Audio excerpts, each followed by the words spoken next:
today we will be talking about business funding and how can you, as a new entrepreneur, leverage your business. How can you grow? How can you get access to money, access to credit, right? Because listen, working capital, yes, you can grow that way, but that's also the reason, and you tell me if I'm right or wrong, that's the reason why 95% statistically proven small businesses fail within the first, what is it, 5? Within the first 3 years. First 3 years, Your okay. average business is gonna fail. Also left off in the last video with a plug, we asked our audience to also throw in the comments, what do they think, right, is necessary for business funding? Why is personal credit important? And we asked them to leave some comments. What do you think some of those comments may have been? Do you think our audience is on point? Do you? Honestly, if I was looking at it, one of my comments would be like, okay, well, what exactly do I need?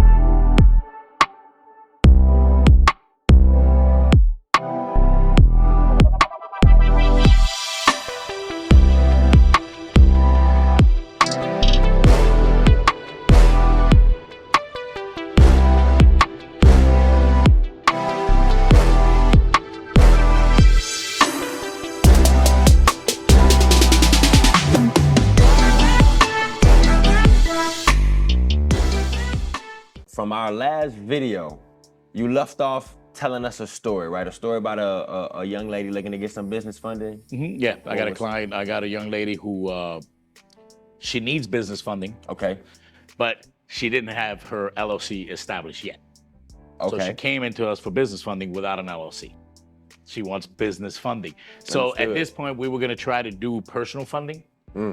We couldn't do any personal funding because her credit profile, she had a good score.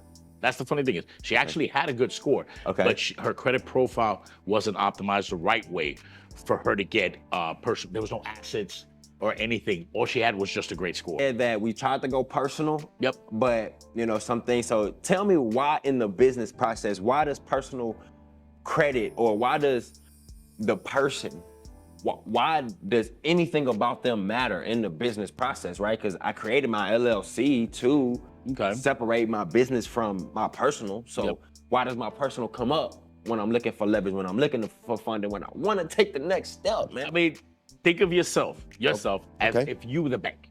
Before you want to lend anybody anything, your credit is your resume.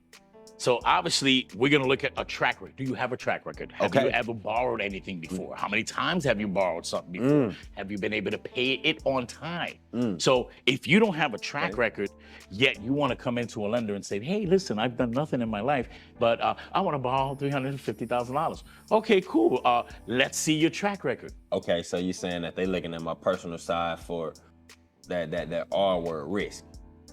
Well, if you're gonna be a high-risk borrower regardless. When you're a brand new business, you're a high-risk borrower, regardless, because you're fresh, you're brand new. You haven't established any business credit. So what they're gonna do is they're gonna look at your personal credit and they're gonna say, okay, this person looks like they've done pretty well with these dollar amounts. Let's go ahead and extend them some credit line based on not only their personal credit, but their income. See, everybody thinks, oh, I got a 760. You just hit that word right there. I got a 760. You just hit that word for right anything. there. Does your income qualify you for large lending? So that's a whole nother Okay. That's a whole nother ball. Listen. Okay, so, man, I think you may get in the let's keep it real, man. I think you may get in the. We got folks and not to cut you off, but we got folks that come into us and you know this. I want to get ahead and I make $60,000, $70,000 a year, yet I want to borrow $300,000-$400,000. How does that work? How does that work? How can you prove that you'll be able to pay something like that back? Your average business is gonna fail because the first thing they do is they use their own personal money. Yeah. Their own working capital, rather than using the OPM system, which is what? Other people's money. And so I'm glad that we're talking about that. So we talked about point one, right? Why personal credit is important in the business funding aspect, right? So I now know that they will be looking at Wellington Stovall, the person, first, before they look at Wellington Stovall LLC. Because if I'm a new business, just like this example with the story with our client, right? She's new, so we had to create the LLC. Had to create an LLC, right? Had to get the DUNS number, right? Had to get her the bank account, the net 30 bank account. And we had to make sure that we had a business address. We had to make sure that we had a website going. We had to make sure that we had a phone number going. All of these intricate things are what's needed for the lender to even move forward. To give you to even look at your application. Come on, if those things are not into place, your application's not even being looked at. Are y'all following this? This is very, very important, guys. You got to have all your ducks in a row. Not to cut you off, man. You got my mind running. Okay. So back to our scenario with our client, right? Yep. So she'll be having a new LLC. Yep. She'll be creating a new LLC, right? Is it possible for her to get business funding with new LLC and a blanket credit profile, right? Not too much on there. Is it possible? I mean, with a blanket profile, if you don't have too much on your credit, obviously it's going to be tough, but it's not impossible. There are some lenders that are going to be a little predatory, and obviously the interest rate's going to be astronomical, and they're not going to lend 100 cents on a dollar. But there are options where you can get what's called authorized user or trade line accounts that you can add to your credit, and this is all absolutely legal. It's kind of like if you're one of your parents, let's say your mom had excellent credit. She's got an 800 score. She's had it for the last 15 years. She's built up her credit to be A1 Tier 1. And she decides to add you as an authorized user into her account. Now, what that's going to do is her credit's going to piggyback on your credit. It's like when just like the example you was giving, right? When the parent puts their son or their daughter on the credit card, so by the time they're 18, hey, listen, you have an optimized credit profile. You go and get your own credit card in your own name or whatever. You are okay, right? So it's kind of the same. Perfect. Folks, please check your credit before you go to any car dealership. Yes. You go to the car dealership and now you have no idea what you're financing. And he's trying to find financing for you. Yes, it's going to be a soft pull. It's not going to affect your credit. It's going to affect your credit in the form of 25 inquiries because one, you didn't know what your credit profile looked like. They had no idea what your credit profile looked like. So now they have to shop it from lender to lender to lender. All of this is going to destroy your credit. And all of that could have been prevented. All you had to have is some sort of credit monitoring, actual true credit monitoring, some sort of identity IQ, smart credit, or any one of these Experian, any one of these credit monitoring companies that are offered out there that you can get, you can sign up with a monthly program and they can provide you all three of your FICOs. Man, you giving some gems right now, Los. Just trying to, help the people out. We gotta lock it in right quick, man. No. You are really helping them out. Okay, so we got late payments. We got late payments.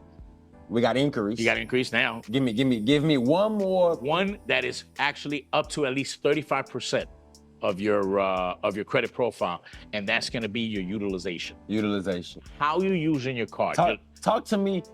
Give me utilization for dummies. Okay, let's say you got a card and it's $1,000.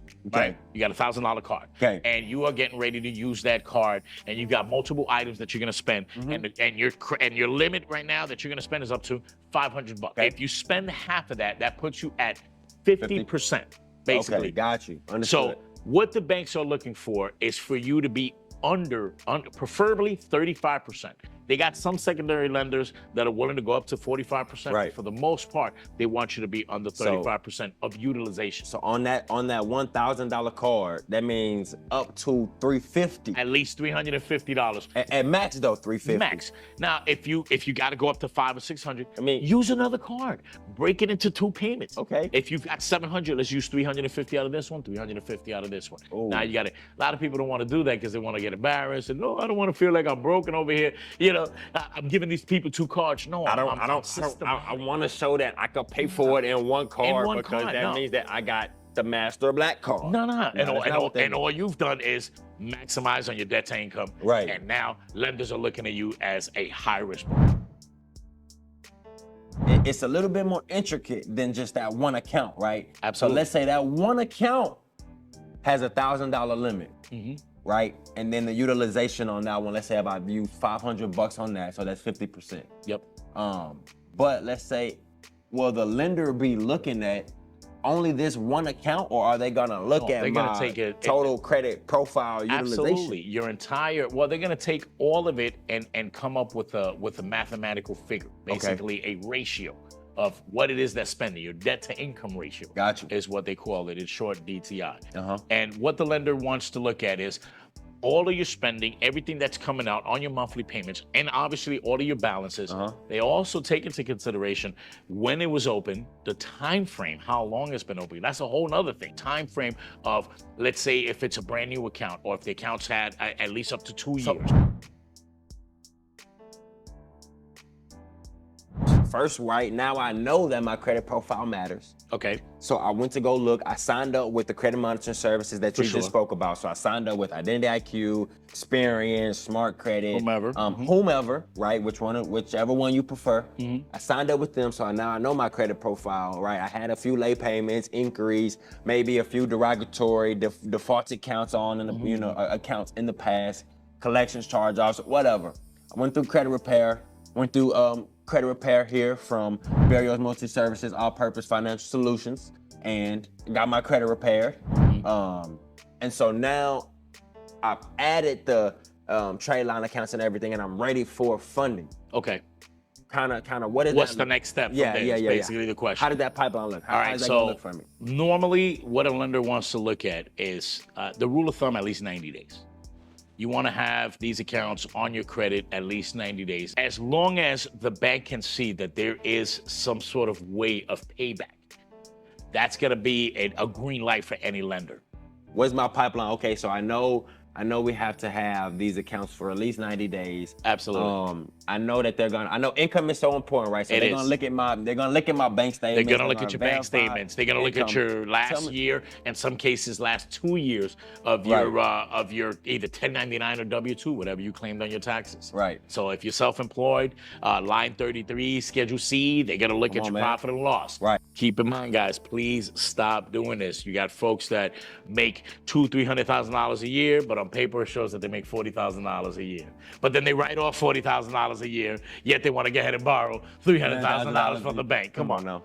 Let's get it You gotta right. make it make sense. Absolutely, it's got to make sense, and if it makes sense, it makes dollars. Come on now. That's everything. That's everything. Okay, so now I know that my personal credit matters. Yep. I know that I need to optimize my personal credit. And so I know as well that the pipeline, right, that the bank is gonna ask for income verification. Yep. Right? The personal credit will already have been optimized, and so whenever they ask for that, we're gonna be ready, right? Well, of course, we have to have all of our business documents, right? So we have to have our EIN, we have to have all our articles of organization. Everything that you're provided when you set up your company correctly. Absolutely. But so I just have to make sure what it sounds like I have all my ducks in a row For sure. when it comes to my income, my business paperwork, and my personal credit to start out with the business funding. How much funding maybe can I get? That honestly is not just going to depend on your credit. That's going to depend mainly back to your income. Now, if you are in an industry that obviously can be a promising industry, you're going into pharmaceutical sales or anything like that. Obviously, there's a track record with that. Man. But depending on what kind of industry you're going into and the income that's coming in, that's going to play a big factor in the amount of funding that you can receive. Our next episode, it sounds like we need to talk about income, man. Like it sounds like, okay, so we have personal credit, we have business credit. But man, it sounds like you're not gonna get accepted if you don't got no money. Well, that is one of the key factors, man. But we'll key in on that one. Okay. So gotta leave something in the comments for next episode. So I wanna ask, I am a business owner. This is my scenario, right? Wellington Stovall LLC. I'm looking to get funding, right? I'm a new business. Yep. Let's say I'm 6 months old business. Okay. My personal credit is optimized though. I have lengthy accounts. I have buying power. Buying power meaning that I have accounts showing that I have the ability to repay a large amount of debt over time, right? So I have the buying power. How much money do you think, or would you say, I need to be bringing in monthly in order to qualify for a $100,000 18-month zero interest business loan?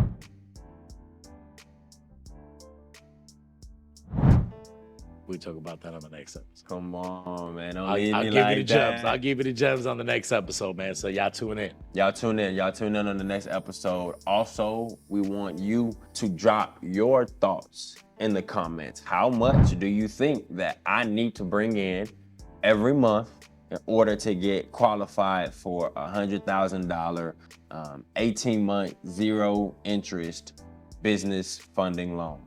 Okay, or let me say line of credit. We definitely appreciate you tuning in. We definitely hope that you got some value and some gems from this episode. If you did, I also want you to drop those in the comments. Give us a like, give us a follow, a subscribe, whatever your platform asks for, we need it, okay? But I definitely look forward to creating our next episode with my partner here, Carlos. But y'all have a great one, and we will see you on the next episode.